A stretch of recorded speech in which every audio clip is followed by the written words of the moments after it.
Good Tuesday morning. It's election day, and this is Micah Mitchell with Madison County Weather Updates, bringing you a true view exterior severe outlook.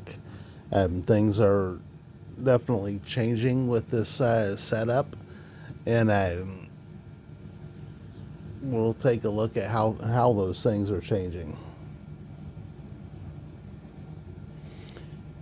I mentioned yesterday I thought that the enhanced risk for severe today could be pulled back to the southwest. That has happened. The timing of things is changing, and as I mentioned yesterday, how things played out today would affect things tomorrow. And with the way the timing is changing, the main severe threat seems to be shifting into today more than tomorrow. So as you can see, the enhanced risk now covers the vast majority of Indiana, including Madison County. The big change is the tornado risk. Um, we're not only now the majority of Indiana is in a 10 to 14% risk for tornadoes, but you can see at crosshatching, which means there's a greater than 10% risk of significant tornadoes, which are EF2 or stronger. So the tornado threat definitely has elevated significantly for today. A couple of days ago, it looked like the main tornado threat would be tomorrow. Timing and dynamics have changed, and that risk is actually more today. We can see the severe wind outlook. The entire state is in a 15 to 29% risk for damaging winds. But look at the hail. The hail also, while we're in a 15 to 29% risk for severe hail, you can see the crosshatching covering the vast majority of the state. Again, meaning there's a greater than 10% risk for hail that is 2 inches in diameter or larger. So the primary severe risk has kind of made itself today. There are some cells out there this morning that are not yet severe. Again, the main show is going to be late this afternoon and early evening.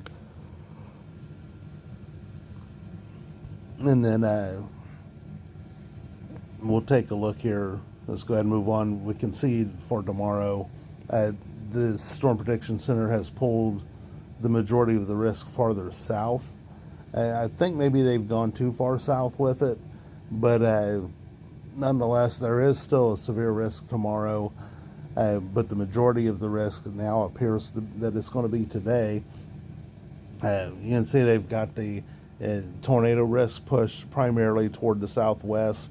Again, I think maybe they've gone too far, but nonetheless, it is there. Here's a severe wind outlook, and it looks like they're focusing mostly on a damaging wind and tornado threat over southern Indiana, and same with the hail. So, and then by the day after tomorrow, that all pushes away. So that's a look at what the Storm Prediction Center has for today. Again, enhanced risk across the majority of Indiana.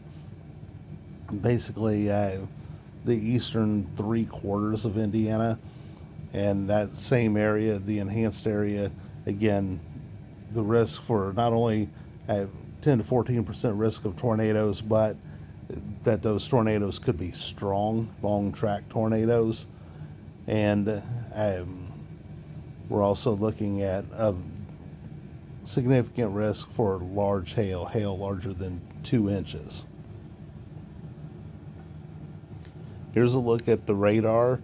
Again, as we're coming up on 7 a.m., there's some activity out to the southwest. And this is what the boundary that's pulling in, and behind that is where the stronger dynamics begin to move in. So these cells probably will not become severe.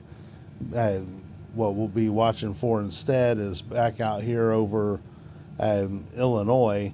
We've got this main line we got this line that's going to push through later on, but in between this little you can kind of see there's like a little dual line right here. As that pulls to the northeast, we'll be watching later on this afternoon and see if we start getting individual cells to pop up in between, and then we'll have this main line that's going to slowly pull across with a in connection with an upper level low. So I'll take a look at some simulated radar here real quick to demonstrate what today could look like, and then I will update you as the day progresses. So here's a look at the HRRR model from the 9Z run. 10Z is just now loading. None of the data really foresaw the little line that I showed you that's developing ahead of this main line. But what you can see with this, I shouldn't call it a main line, but there's a solid line out in Illinois that was showing up on radar. And we can see what data does as this progresses. Here's 10 a.m., 11 a.m., noon. It kind of starts to break it up a little bit as it comes across. And then what the main thing we're going to watch is once that passes, is all these little isolated cells that begin to pop up. You can see as this is 4 p.m., 5 p.m., 6 p.m., 7 p.m., and then progressing through the early to mid-evening, we see all these little isolated cells. That's that's a supercell setup, and that's what you don't like to see in the late afternoon and early evening with this type of setup. So we'll be watching first. We could have some damaging winds if that line out in Illinois holds together. We could have some damaging winds with it, and then behind that we'll watch for the afternoon to see these isolated cells pop up, these scattered cells. Not everybody will get something in the afternoon, but where they do pop up, we will be watching for the possibility, again, of strong tornadoes and large hail. So I will go live if needed, and I will keep monitoring things, both with that line that's approaching and then with the afternoon cells. So again, keep in mind we're in enhanced risk today. All modes of severe are possible, including long track damage, strong tornadoes, and large hail. So again, I'll keep my eye on it and update as needed. This is Micah Mitchell with Madison County Weather Updates. Have a great day.